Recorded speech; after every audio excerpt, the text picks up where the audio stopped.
A Rádio USP apresenta USP Analisa. Meia hora analisando assuntos atuais que envolvem a vida do cidadão e da universidade, sempre com um convidado especial. USP Analisa.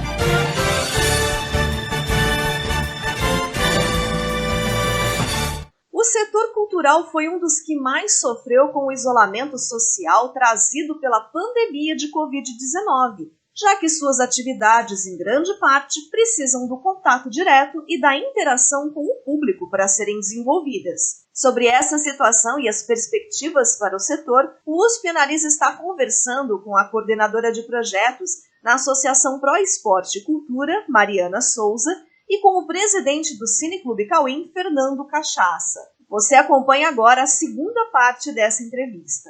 Bom, com a pandemia, quem trabalha com cultura teve que se reinventar. São atividades aí que, em sua grande maioria, exigem o contato direto com o público, como o Cachaça estava falando sobre o exemplo do Cauim na primeira parte da nossa entrevista, e nesses tempos de isolamento social isso fica bastante difícil, e nesse ponto a gente viu que a tecnologia foi uma aliada na reinvenção dos artistas, principalmente esse formato de transmissões ao vivo. Que avaliação vocês fazem dessa união entre cultura e tecnologia? E vocês acreditam que com a volta das atividades presenciais, esse formato ainda vai ocupar algum espaço? Eu acho difícil responder isso com muita segurança, porque eu acho que tem dois lados aí, né? Eu acho que existe uma tendência mundial em todos os setores de que a tecnologia está assumindo um espaço, e isso é indiscutível, né? A gente vê aí os avanços em inteligência artificial, fala-se que vários dos empregos que existem hoje, em algumas décadas, eles nem vão existir, né? As profissões vão deixar de existir pelo avanço da tecnologia. Por outro lado, eu acho que a gente está numa carência tão grande de contato, né, de relação física e de proximidade, que eu acho que isso acaba por gerar até uma certa resistência, né, um certo conservadorismo em relação a aderir à tecnologia, em momentos em que o que se espera é viver experiências e sensações como as que a arte proporciona. Então, eu não consigo nem dizer se eu torço para a tecnologia ocupar um espaço permanente e que fique, né? E falo isso assim, sabendo que a chance de ser criticada por isso é enorme, né? Eu acho que existem os amantes da tecnologia e Deus me livre ser contra isso, mas eu acho que talvez seja um momento em que eu acho que esse trauma que fica, né, de ter assistido tanta live, né, não criticando as lives, mas assim, de ter sido só isso, num momento tão difícil, em que a gente passou por tantas angústias, sabe, talvez desperte nas pessoas uma vontade de viver as coisas mais como eram antes, sabe, de valorizar a história, de valorizar a presença, o vínculo pessoal, né, que eu acho que aí tecnologia nenhuma substitui. Olha, quando veio a pandemia, nós paramos no dia 17 de março. Fevereiro, de 25 de fevereiro, nós fizemos um encontro com psicólogos, ACI, advogados, uma série de profissionais, professores, para relançar um projeto, que era o projeto que eu mais gosto no Cauim, que chama Cine Educa, que é um filme todo final de tarde. É um trabalho que nós fizemos junto com vocês aí já, o Cinema e Política, né? E todo final de tarde passa um filme e tem um debate. Então estava lá a Clotilde Rossetti Ferreira coordenando a parte dos psicólogos, a OAB coordenando os advogados, e estava lotado o cinema, muita gente, todas as áreas sendo representadas, foi um sábado o dia todo. Nesse dia, nós ficamos tão felizes, porque o Cauim é muito grande, a gente já estava achando que aquele espaço já era muito grande, a gente começou a achar que estava pequeno, porque todo final de tarde, um filme, que são 360 tantos filmes por ano, e a gente até brincava, que não era uma coisa só para quem vai fazer vestibular, não, era uma coisa para quem quer aprender, para quem quer discutir. Às vezes o cara estuda tanto, passa um emprego, depois ele não tem nem repertório para arrumar um namorado, então vai lá ver filmes. De repente, ia começar dia 23 de março, ver essa pandemia. Pô, é um mês, 2 meses, que nada, quase 2 anos. Né? E aí vem as lives, mas essas coisas, para quem mexe com o cinema, a gente está acostumado com isso. Eu tenho 60 anos, eu entrei no Cauim com 16. O Cauim tem 42 registrado, mas na verdade tem 44 anos. Eu me lembro assim, o pessoal falava que a televisão ia acabar com o cinema. Não acabou. Aí depois o DVD acabou com o cinema. Agora as Netflix da vida acaba. Não acaba. O cinema tem seu público, o cinema é aquele negócio de você entrar numa sala, apagar as luzes, você voltar a atenção. No caso do Cauim, então, é totalmente diferente, porque a gente trabalha com educação. Esse trabalho que nós fizemos com vocês de escola política, né, lotava. Nós começamos com 50 vagas e terminamos com 130. Todo sábado, começava às 7 da manhã, a molecada lá vendo filme, debatendo política. Então, para nós, quer dizer, eu não vejo, eu acredito na tecnologia até para atrair. Nós temos um projeto lá no Cauim, que era o pessoal que fazia na Praça 7, né? Que é o pessoal que fazia lá a Batalha na 7. Aí a polícia começou a pegar no pé deles, ia lá, batia nos caras, na molecada. Então nós começamos a fazer a Batalha da 7 no Cauim.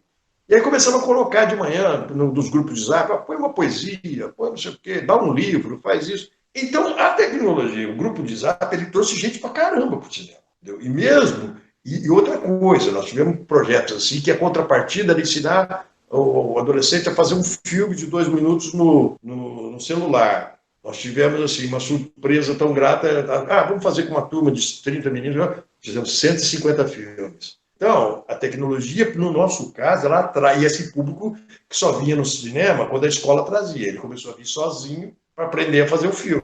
No nosso caso, a tecnologia ajuda muito, porque a gente trabalha com esse projeto de difusão, e eu acredito que vai ser uma parceria importantíssima. Agora, esse negócio da pessoa não ir, por exemplo, eu vejo que meus melhores amigos são músicos. Músico sofre, gente, músico sofre, porque o cineasta ele não filma. Mas no Brasil, o cineasta já está acostumado a não filmar. É um filme de 7 anos. A gente que trabalha com televisão, estamos resolvendo com as lives, com essas coisas. Agora, o músico, cuidado, ele sofre pra caramba. E ele está hoje fazendo as lives, conseguindo sobreviver. Alguns, né?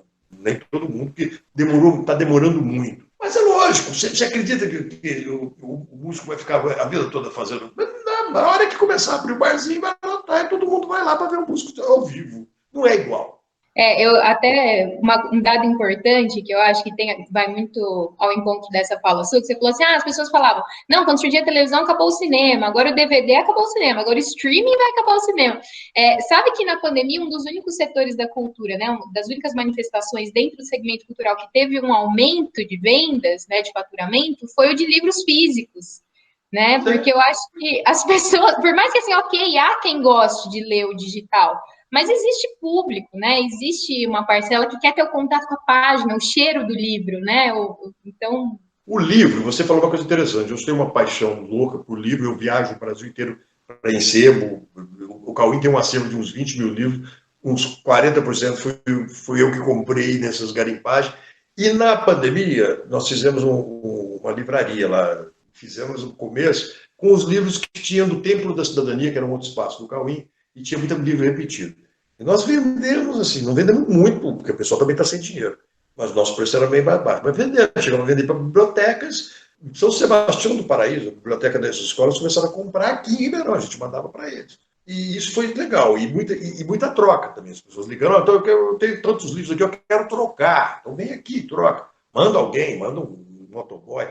E é verdade, a leitura aumentou muito, e é ótimo, né? Porque o pessoal não estava lendo, é o que você fala, quem gosta de livro, gosta de livro.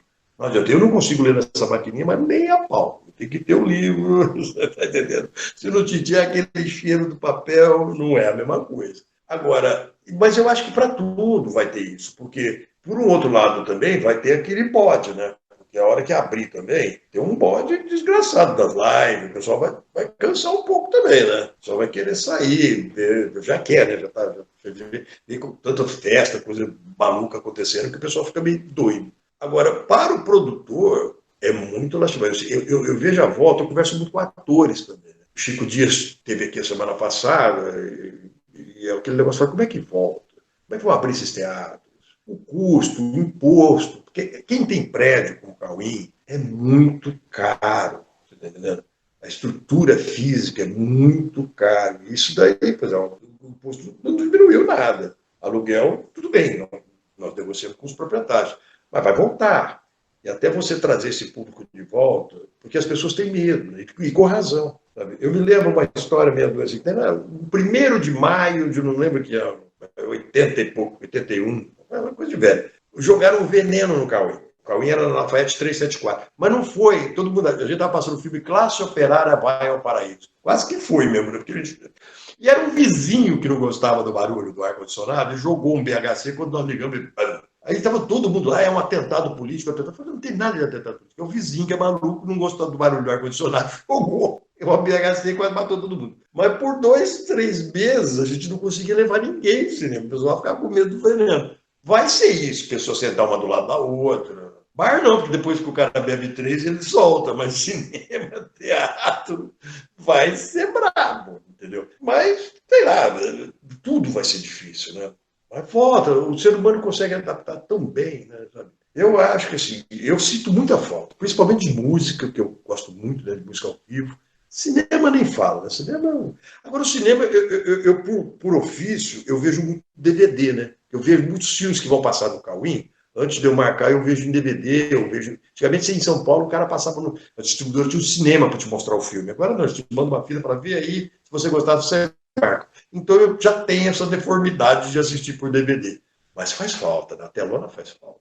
Mariana, conta um pouquinho para a gente também da experiência de vocês na Associação Pro Esporte e Cultura durante a pandemia. E depois, Cachaça, se você quiser, pode complementar um pouquinho também sobre as atividades do Cauim. Eu queria saber como vocês lidaram com as restrições trazidas pela Covid-19 e como vocês estão conseguindo, ou pelo menos tentando, né, superar essa situação. Bom, a gente tem uma perspectiva de trabalho na Associação para o Esporte e Cultura, a APEC, que é de arte e educação, né? Muito mais, assim, de aprendizado na área cultural, cultura como meio, do que a produção cultural como finalidade, né? Então, hoje a gente atende mais de 3.000 usuários, né, sejam crianças e adolescentes de 7 a 14 anos, estudantes de escolas públicas, em situação de vulnerabilidade social e econômica, ou pessoas com deficiência de qualquer idade. E aí foi um desafio gigantesco, né, porque a gente tinha atendimento ou semanal, né, aulas 2 vezes por semana e tal, ou em alguns casos, por exemplo, a gente tem projetos de capacitação para pessoas com deficiência, com atividades artísticas no contraturno, e aí era um contato diário, né, era aula todos os dias, com longa duração, e de repente, assim, de um mês para o outro, migra tudo para o remoto, né? Então, você tem mais ou menos aí uns 100 educadores trabalhando a vida inteira em formato presencial, e olha, a partir de agora as aulas vão ser online, então, assim, algumas são síncronas, outras não, outras você grava e vamos disponibilizar. Como que disponibiliza se a gente está atendendo um público que muitas vezes não tem acesso à internet, não tem smartphone, não tem computador? Outra coisa, um grande diferencial do nosso projeto sempre foi o oferecimento de lanche, né, porque além de trabalhar com arte e cultura, a gente trabalha com esporte, então muitas das crianças vão ao projeto e para dar conta de fazer a prática da atividade física, ela recebe um lanche, e aí isso faz diferença, ninguém tem vontade de consumir arte, cultura, esporte e educação se está com fome, né, então, assim, foi toda uma reestruturação, assim, 100% mesmo da operação foi reestruturada, a gente foi aprendendo no processo, né, porque para falar assim, então, a nossa equipe de coordenação capacitou os educadores para oferecer aulas remotas, porque a gente tinha uma capacitação absurda para trabalhar remoto. Não, a gente também não tinha, então a gente foi aprendendo junto, a gente foi fazendo trocas, né, os professores, eles foram compartilhando esse conhecimento para a gente chegar em formatos mais adequados, a gente contou com o apoio de alguns patrocinadores para fornecer, às vezes, por exemplo, aparelhos de smartphone para as famílias que não tinham, instituições parceiras, porque a gente não tem uma atuação só local aqui em Ribeirão, né, hoje a gente atua em 3 estados aqui, a gente está em São Paulo, em Minas e no Paraná também, mais de 20 municípios, então, assim, a gente foi contando com instituições locais também, às vezes, para oferecer uma estrutura física com internet, porque, às vezes, a pessoa tinha o aparelho, mas não tinha os dados, né, para acessar. A gente percebeu que a melhor forma de compartilhar o conteúdo grava o vídeo, sobe no YouTube e manda o link do YouTube no WhatsApp, porque muitas famílias têm um pacote de dados que não permite navegar na internet, mas o aplicativo do WhatsApp, ele funciona. A gente desenvolveu a nossa equipe, né, de pedagogos e psicólogos e assistentes sociais, profissionais de educação física, desenvolveram uma cartilha chamada Quarentenando, que tem poesia sobre atletas ou, enfim, artistas nacionais e desafios para que as crianças consigam também fazer um pouco de coisa fora da tela, né, porque a gente fica assim, não, a gente tem que levar conteúdo para essas crianças, mas só conteúdo de digital também, até que ponto isso é saudável, né? Então, assim, cartilhas que a gente entregou fisicamente para que a criança pudesse desenvolver atividades, né? Então, assim, faz um presente para entregar para os trabalhadores essenciais. A gente está em casa, mas tem gente que não está, o gari não está, né? O entregador não está. Então, a gente foi desenvolvendo, né, metodologias diversas. O lanchinho que era entregue a cada final de aula virou um kit lanche. No começo da pandemia, a gente entregava na casa de cada um dos atendidos. Então, eram mais de 3 mil famílias. A gente listou o endereço de todo mundo em cada uma das cidades. A gente fez parceria para que o entregador levasse até a casa do atendido. Em alguns casos, isso foi uma loucura, porque você chega em comunidade, primeiro que favela não tem endereço, não tem nome de rua e número, né? Então você chega e aí às vezes tem outras crianças ali em volta que não são do projeto e o pessoal do tráfico fala, não, você não pode entregar só para uma família, tem que abrir aqui o pacote e vai distribuir para todas as crianças, né? Então assim, a gente passou a viver situações muito diferentes do que a gente estava acostumado a viver, então óbvio isso foi um grande aprendizado. Hoje a gente está fazendo entrega dos kit lanches no local que seriam as aulas do projeto, então faz agendamento escalonado para evitar aglomeração.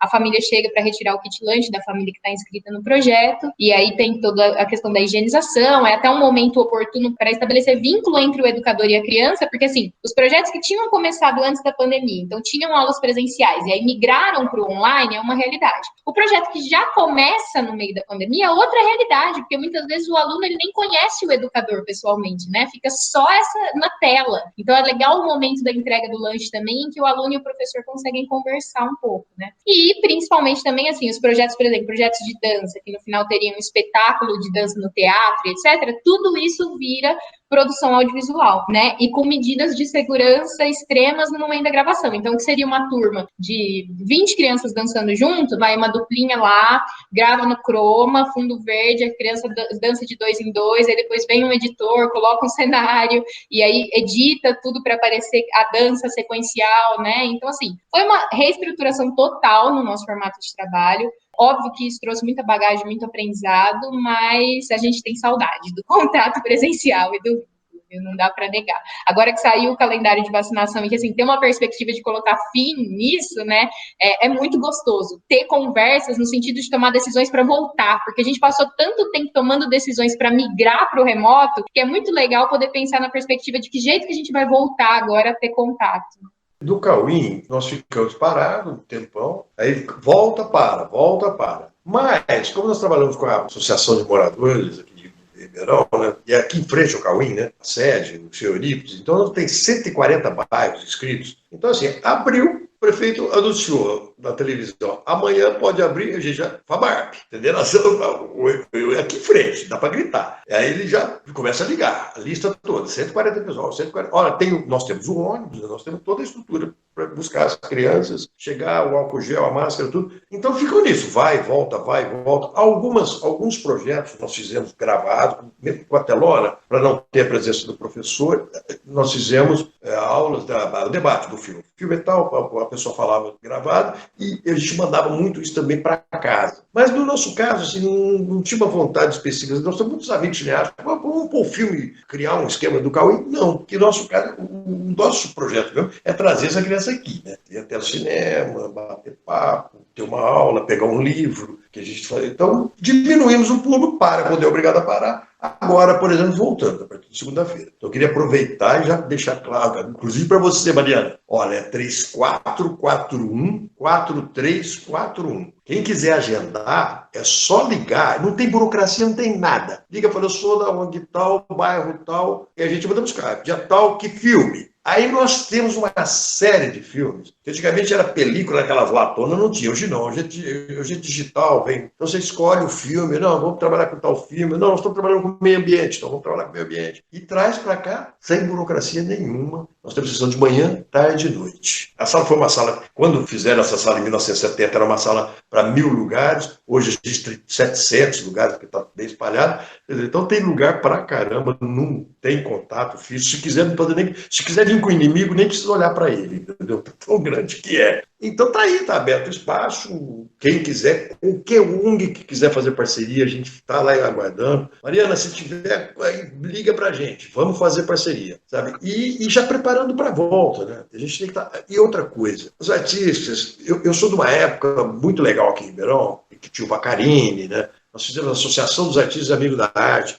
Em 1984, ficamos um ano preparando uma festa das artes por causa do Teatro Pedro II que pegou fogo. O Macarini era o presidente, eu era o vice, o Magno Butti era tesoureiro, Zé Maurício Canho, o pessoal do Grupo Travessia, que era o Grupo Teatro Negro, era muita gente. Então o Ribeirão tem essa tradição de unir artistas, e eu acho que agora vai ser a hora de unir todo mundo de novo, sabe, chamar para o trabalho e juntar, porque nós vamos ter que trocar muita experiência, né? Vai ser difícil voltar, tem que se apoiar, sabe? Ribeirão tem uma tradição tão grande, né, de coisas de minais, o Ribeirão em Cena, que está parado, mas volta a qualquer momento, está lá, Kabuki, são tantos projetos, da Paula, do Dança Vida, tanta gente, né? Vocês, Mariana, é tão lindo, e a gente consegue, eu tenho muitos amigos, por exemplo, tem um amigo meu que está trabalhando aqui em Ribeirão comigo, ele é de Campinos, no Momento Cultural de lá, ele fala, por que Ribeirão tem tanta coisa de graça, assim, nas outras cidades não tem, né?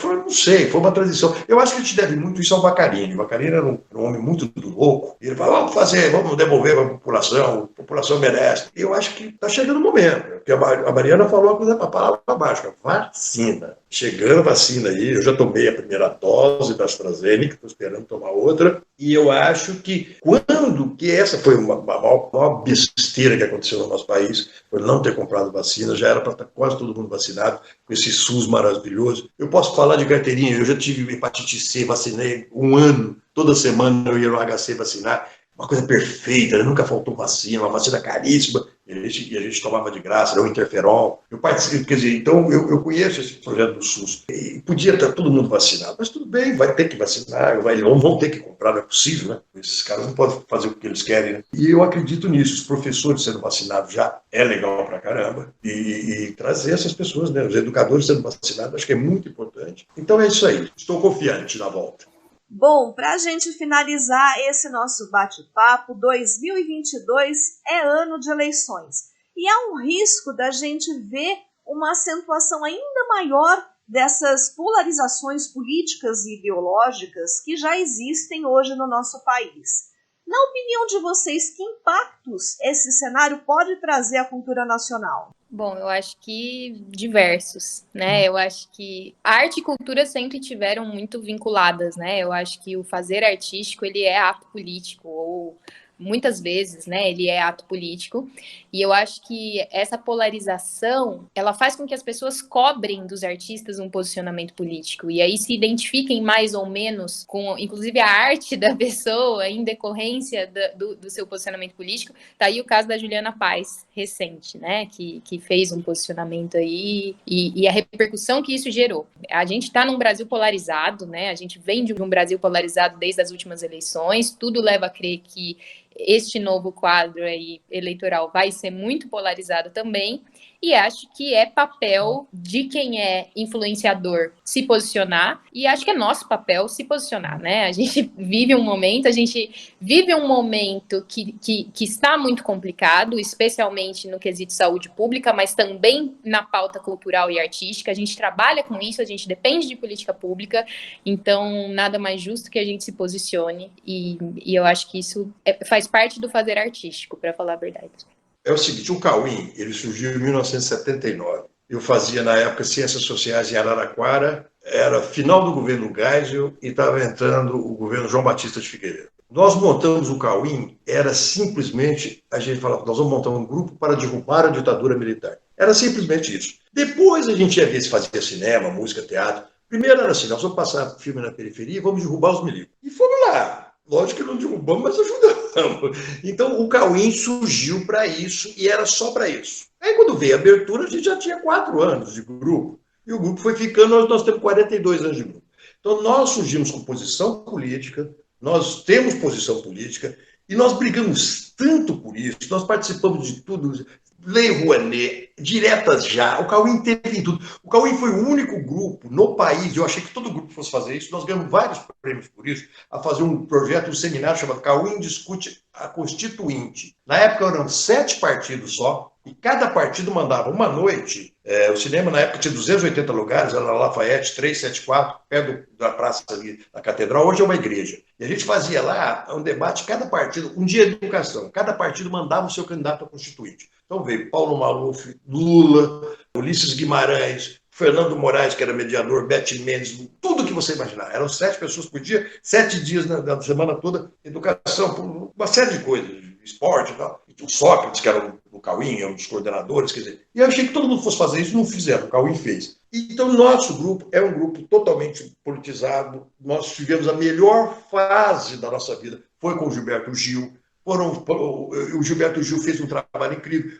Um dos meninos mais bons do Cauim na época, já falecido, infelizmente, Leopoldo Nunes, foi trabalhar direto com o Gil. Lá eu sugiro os pontos de cultura. O Cauim foi um dos primeiros pontos de cultura daquela primeira leva, e com detalhe, foi o ponto de cultura mais premiado. Nós ganhamos dois anos seguidos com o melhor ponto de cultura, até muito simples, porque nós temos o maior cinema, levava gente todo dia, movimentava muito. Então, tem que tomar uma posição, sim. O estágio que nós chegamos é porque nós vacilamos em algum momento. Não é possível deixar esse maluco ganhar a eleição. Eu não acreditava que esse cara ia ganhar a eleição. Não sei o que aconteceu. Não pode mais acontecer isso. O Cauim tem uma posição política, sempre teve. Nós discutimos, um pouquinho antes desse maluco assumir, eu fiz uma entrevista que eu falava exatamente isso. No Cauim teve tanta reunião, o Cauim já fez essa união, por que não veio o Fernando Henrique e o Lula conversar? Nem se falava em Bolsonaro. A gente queria uma união, a gente sempre quis essa união. Todos os projetos culturais surgiram nessas épocas, com esses governos todos. A Lei Sarney, por incrível que pareça, surgiu Sarney. Então, a democracia é para isso. Não uma loucura dessa. Não um pessoal que pede a morte. Sobre uma pessoa que quer arma. Nós queremos teatro, nós queremos dança, música, comida, você está entendendo? Então, vai polarizar e nós estamos aí para a briga, tá entendendo? Agora, você tem um ministro como o Gilberto Gil, que chegava, tocava violão em tudo quanto é lugar que ele ia. Você tem um moleque da malhação que anda com arma, assustando o funcionário. Gente, eu tenho amigos que trabalham na cultura, isso é muito triste, porque a cultura esvaziou, mas tem aqueles funcionários de carreira, que sempre foram amigos dos grupos culturais, que são 3 ou 4, a maioria não tem mais idade para trabalhar, por causa da comorbidade, não pode trabalhar. A Mariana está falando, você não consegue falar com as pessoas, porque não tem. Eles não têm funcionário, então tem aqueles antigos. Essas pessoas têm medo de trabalhar. Eu conversei com uma pessoa, falei, mas você não está trabalhando por causa da saúde? Falei, não, estou trabalhando por causa do ministro, do secretário. Ele é louco. Sabe, o vírus a gente enfrenta, um idiota desse armado não. O vírus você põe a máscara, você vai pôr o colete à prova de bala para trabalhar? Vamos polarizar sim, nós temos que posicionar, e muito bem posicionado. Eu acho que a classe artística, ela deu uma enfraquecida, porque esgotou, né? Eu acho que assim, quando teve o impeachment da Dilma, e aí logo que o Temer assume, no dia seguinte, ele extingue o Ministério da Cultura, a classe artística se mobilizou prontamente. Eu lembro que na época, no dia, eu estava no Rio, apresentando um trabalho no Seminário Internacional de Políticas Culturais, que é da Casa Rui, e foi uma mobilização, porque assim, estava todo mundo ali que era pesquisador na área cultural, todo mundo se organizou, o Palácio de Capanema foi tomado, o Caetano foi lá, então a galera tava... A classe artística fez um barulho enorme e o Temer voltou atrás, né? Falou, não, então volta a ter Ministério da Cultura. E aí, quando a gente perde a eleição pro Bolsonaro, eu acho que todo mundo tava tão em choque com tudo aquilo que estava acontecendo, né? Eram tantas coisas acontecendo que o fim do Ministério da Cultura acabou ficando assim, ninguém tinha força muito para fazer qualquer coisa, né? Ficou todo mundo desesperado. Mas assim, conforme o tempo foi passando, a gente foi se unindo e se fortalecendo novamente, né? Então, de novo, destaco, quando um artista, como aconteceu com a Juliana Paz recentemente, quando um artista se posiciona contrária a esse engajamento, você vê a repercussão que isso tem, porque a classe artística, ela tá unida e ela tá disposta a lutar novamente politicamente, né? Então, assim, é claro que a polarização, ela não é algo 100% positiva, né? Aliás, talvez ela seja menos positiva do que negativa, né? Acho que tem muitas decorrências disso que são muito complicadas, mas, assim, é momento da gente se posicionar sim, né? E se só há 2 polos, que a gente vá para o polo que faz sentido, porque o outro nem sentido não faz, né? Então, assim, que bom se a gente tivesse um contexto democrático, partidário, com várias pessoas podendo se expressar e com várias possibilidades, uma frente de centro-esquerda unida, tarará, tudo lindo, né? Mas na prática a gente tem 2 polos, um polo que faz sentido e o outro que é um absurdo, né? Com discurso de ódio, com violência, com desmonte de políticas públicas, né? Todo o trabalho que foi construído com anos em várias áreas, né? Saúde, educação, cultura, tá indo tudo por água abaixo, né? A gente tá vendo coisas absurdas acontecerem. Então, sim, é óbvio que a classe artística tem que se posicionar, eu acho. Bom, infelizmente o USP Analisa de hoje está chegando ao final. Nós recebemos aqui a coordenadora de projetos na Associação Pro Esporte e Cultura, Mariana Souza, e o presidente do Cineclube Cauim, Fernando Cachaça. Muito obrigada pela participação de vocês aqui hoje. Ó, Mariana, estou esperando você para a gente trabalhar junto. Com certeza, Cachaça vai Obrigado, ser um prazer. Obrigada, gente. Um prazer estar aqui com vocês. Bom, o USP Analisa vai fazer uma pausa em sua programação e a gente volta com entrevistas inéditas a partir do dia 4 de agosto. O USP Analisa de hoje fica por aqui. A gente se encontra de novo em agosto. Até lá! Você ouviu USP Analisa, um programa da Rádio USP Ribeirão em parceria com o IEA, Instituto de Estudos Avançados, Polo Ribeirão Preto. Produção do Serviço de Comunicação Social da USP e do IEA. Coordenação, Rosimeire Talamone. Apresentação, Thaís Cardoso.